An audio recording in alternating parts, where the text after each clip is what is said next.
So hello everyone here, and welcome to my review of My Hero Academia episode 16 season 2. I found a pretty good episode, especially the second half is amazing. It's super hype, super awesome. We have Stain versus Ida, Deku, and Todoroki, and Nate is really count, right? So we have those kind of fighting, and it's really, really cool. But to start it off though, I have to say that I know people complain me something about that, but I like to go the bad stuff first, and then I talk about the good stuff. I don't know. For me, that's easier. I don't know. I think it's better because they ended on a high point. Some people probably push off the stop listening because he's so negative. But I like to do that first. So I want to say first then that I did feel the second half wasn't that strong, right? Second half, maybe not exactly to the commercial break, but maybe the first 8 minutes or so. The last 2 minutes there are good when we had Ida versus Stain. But before that, we had like Gran Torino versus Nemo, and that were appearing, and so that's not very good. But one thing that really bothers me, I just want to mention it right away, it bothers me, I guess, generally in my heroes. It's more like my hero complaint than the anime, but I feel that the anime could have done it better because the manga probably was about more than 2 years ago that the author was here, right? And then they have had time to, you know, rethink that, and maybe like we can have some stuff, we can have some filler. But one thing I like here that is that people that are being attacked by this nomus, they don't do anything. And that to me, I think it's a huge lack in this anime and manga now, to be honest. It doesn't make much sense. It's just universally it doesn't make any sense, because it's one thing that, oh yeah, I have this power and it's not very good, I'm not a hero, I'm just a random like IRS guy, you know, I don't really like use my power, I don't want to fight. Fine, like you don't want to be a hero, you don't want to, you know, risk your life and so on, absolutely fine. That makes sense. If you have everyone is what has a power, everyone is a mutant, right? I have all my Marvels behind me here. Everyone is like in House of M of Magneto. But everyone doesn't want to be some task force or Aurelian or whatever. They just want to have a normal life, a safe life with kids and so on. And that is completely not just something that is. I mean, actually, if anything, like the will to be a hero and a superhero in this kind of world would probably be less motivational in like how it is in, for example, Marvel and so on, where a lot of people have powers, but not everyone. So if you have a power, you're probably like, I should be a hero or a villain because I can do stuff right. But in this one, everyone has some kind of power, so it's always kind of like, hey, well, why should I bother being a hero? Someone else could say people, you know, whatever, I can like lift stuff or whatever, like probably. So I buy that. That makes complete sense. But and this is a big issue for me, really big issue, and I switch my head because it irritates me. Is that if you're attacked though, wouldn't you panic? Use your power. It's one thing where Bakugo was captured by the slime guy. People are like, oh, I want to body in, I don't want to, you know, I don't want to interfere. Maybe I was wrong, and maybe he will come. That's more reasonable, because then kind of like something's happening over there. I'm here and I'm safe, so I can be like, I don't want to. Maybe someone can you do it? Best effect, the courage effect that is happening in real life. I can see someone fighting over there in real life. It's like 20 people, and everyone is like, can't you enter? Like, yeah, no one wants to be the first to enter, right? No one wants to risk yourself. So that's reasonable. Absolutely reasonable. But in this case, and I'll do this thing again here because in this case they are ever attacked. In this case, the names are crazy. They use for people, and they use rampage against you. See this couple. So wouldn't some of them have said, oh, I can shoot acid, or I can like have this ice power that's really weak, it's up to rocket level, but I can shoot like little bubbles, like bubble. Yeah, I can do some random shit like that. Wouldn't you do that? That I feel is a real accurate. Wouldn't you just use your random quirk, or like, oh, I can become twice as big? That's like a good fighting quirk. But wouldn't you still do it and like try to run away because you're twice as long or something? Wouldn't you try to do that because your legs are, you know, you're twice as whatever, right? Or yeah, so whatever quirk you have, except I'm thinking like, look at the kids. Like if you have naval powers, you shoot the laser and so on, right? You could escape by doing that thing, or yeah. So I think that in the manga it was a little like, nah, this isn't that good, but like, okay, it's you can overlook it easier. When I watch the anime, I think it's lazy, to be honest. You see a lot of people right on the streets. You see the Nemus like they're flying around and they're flying and they're exploring stuff. And we used to see people like, oh no, there was this miniature guy like hitting that fire post, and then water guy can control water. You can't create what I guess going to control it. But it's pretty cool power anyway actually to control water, because there's a lot of water in the world. He should work more on the beach or something. He should work on like a coastal city. Isn't he also in the mainland? But yeah, so those people that are running around there like crazy, shouldn't they at least be like Because it doesn't make any sense to me, to be honest. Like, if you run away, you will run away and you will be like, oh shit, and then you will, you know, throw your stuff at them, right? That's why I would do it. I would run away, I'd be scared, but I would say shoot my whatever ice power I have, or freaking like I can shoot like trees at people, or whatever, yeah, leaves. I would still do that, I'd be like, leaf, while I run away, right, yeah.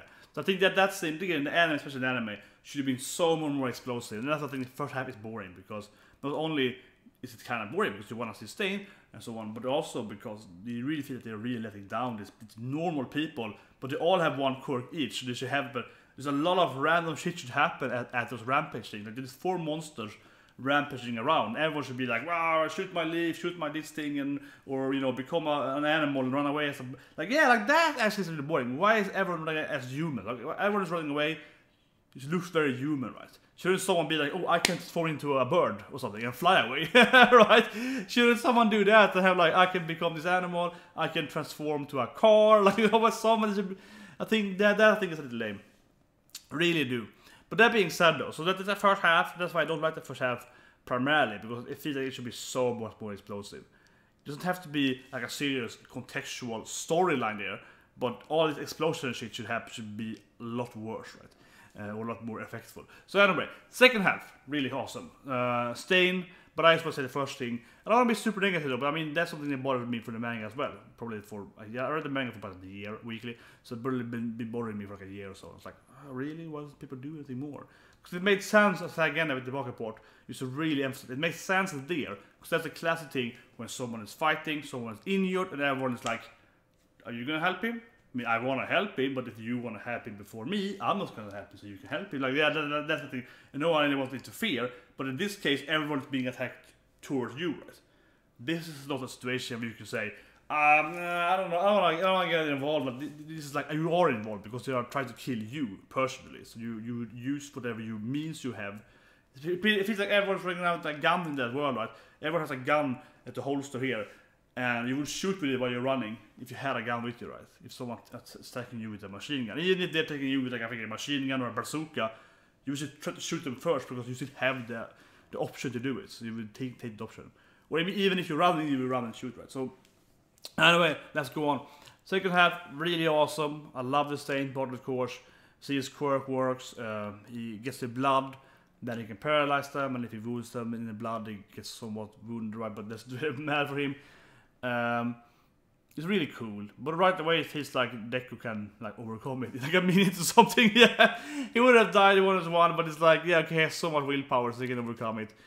And of course, however, I do like it, and it's very classic anime, very manga-ish, right? Very shonen, where the evil guy is like, damn, that guy, he's a real hero. Yeah, but that evil guy is like acknowledging the main character. He's like, oh, he could overcome my paralyzing blood ability. He's a real guy. Yeah, that opponent guy, the fitting friendship. They're not really friends, right? But it's still like he defeated his power, and he's like, this Corso. Yeah, it's like that's kind of like, yeah, this kid, Corso. You guess that kind of like respecting the main character, which feels really awesome though. We are of course we are hoping that they're gonna win. We hope for him, and we vote for him to speak. We love him, so it was really awesome. And it's also, I don't know, it's very cliche now, because you see it in so much shit in Dragon Ball, you see it in One Piece, you see it in Bleach, you see it in Naruto, you see it in My Hero, and so on. You see it in Fairy Tail, and you see it in all the big ones, right? It's a little cliche, but at the same time, it always feels kind of cool when you see both these random commoners being like, oh yeah, that guy could actually become Hokage. And then you see these random guys like, man, this guy, he's like Hokage level strength, right? If you watch Naruto, if you watch One Piece, he's like, I actually believe these kids could be the Pirate King. Freaking awesome, yeah. Or you see, you know, whatever, right? So on, yeah.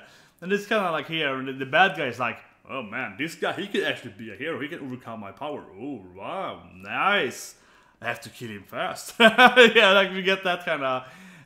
so it really is nice, right? It gives you the kind of that, this kind of goosebump feeling, like, yeah. I always believed in you. No one else started believing you too, but I always believed in you. That's a great feeling, and for me, I would say that's the best scene actually. Even though it's cliche, I think that's the best scene. Otherwise, it's generally a lot of badass Stain faces, right? And I kind of make fun of it because it reminds me of Uruka faces, but they're all really cool, and I think that they do it really well. They animate them well. great angles. I mean, it did everything from just, not just animation wise, but it's like coloring, this kind of red color around him, so I killed one guy. Then so later it's like purple, it's really cool. So when it jumped, it had this like purple shine behind it. There's only one scene, which is kind of weird to me because I would like to have even more shit. On the same time though, both this red and the purple scene was more impactful because it only happened once. And then all the guys had all the scenes with him standing there and be like, yeah, blah. So a lot of really great ways to do it. Because I mean, mainly it's not about, okay, this is a cool scene because this color scheme is so well done and so on. But also because you have the angle right. You have him jumping, you know, like a really cool angle with his blade to take his face and to blow him. Even if he's jumping pretty much in his height, because of how the angle that he's like jumping forward and kind of slicing him in the face. That's kind of how you interpreted that feeling, right? But then of course it gets stopped by Todoroki or something. But it feels very impactful. So I think they did that very well.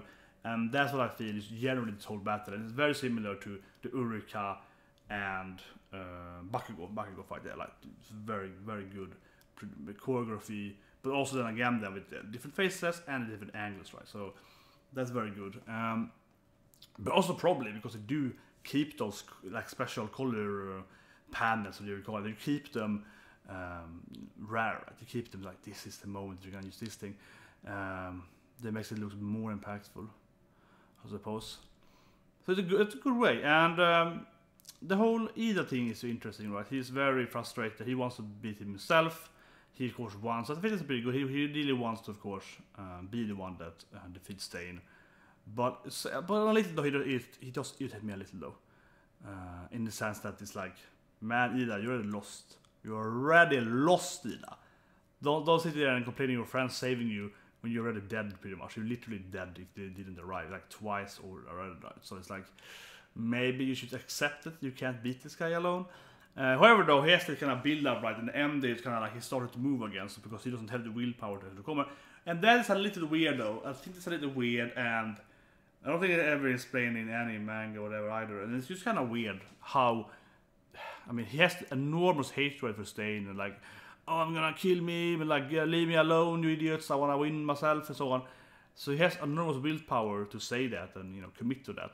But at the same time, he can't beat his swords, his blood ability. And then after a while, when Todoroki and Deku is like, come on, man, you know, grow up pretty much. It's like, yeah, okay, get real willpower. So that's a little weird because it's kind of like they are willpower and it's willpower. So it's like two different willpowers. You see what I mean? Right? It's kind of like you have this, because it's like, yeah, if you really want something, you can overcome this shit. And then it's like, he really wants, he doesn't even want to help. And then it's like, maybe I need your help, but I still want to overcome it. That overcomes it. I don't know. So that is a little weird. It's power of friendship. It's not power. I don't know, but it's a little inconsistent, I guess. Because, well, maybe it's just not very good presented, I suppose. Because you can also argue that he's more depressed and wants to die. That it's more about dying for him. He just wants to lose, and he's faking it to them. I guess so. Yeah, I guess so. And that is actually really good. They're like, you're just pretending that you want to beat this guy. You're actually just faking it. So the more thinking about it, the more like it. Yeah, it's true. That's probably how it is. But it's not very... I'm guessing now, but I think that's how it is. He wants to lose. He's pretending that he doesn't want to help. Because he don't want to help in a sense, but he wanted more to lose, to die, more than to defeat him. I guess that's the case. And then at least that would make sense with Stain's power. So this is quite interesting. The least part I liked in the last part was actually Endower, or like Todoroki and Endower flashback thing. It made not much value. And there was like a feeling out, right? We saw the mother again, and now we like saw him talking to his dad at the office. Like that was like nonsense. And then they did some really quick like Deku versus Todoroki in the tournament, and I was like, wow, half a minute for this. So it has some weak spot there, but overall it's like a really good battle, and again, Stain is really badass. I think we get into his motivation more and so on next week or in 2 weeks, which I really love. Has a really good character, great character for sure. But it's a part a little confusing, but I guess it's that he actually wants to lose. And then in the end he changed his mind, said, okay, I want to win now, kind of, right? I hope so. It's a little like, I don't know, man, I don't know. So anyway, see you next week, and have a great day.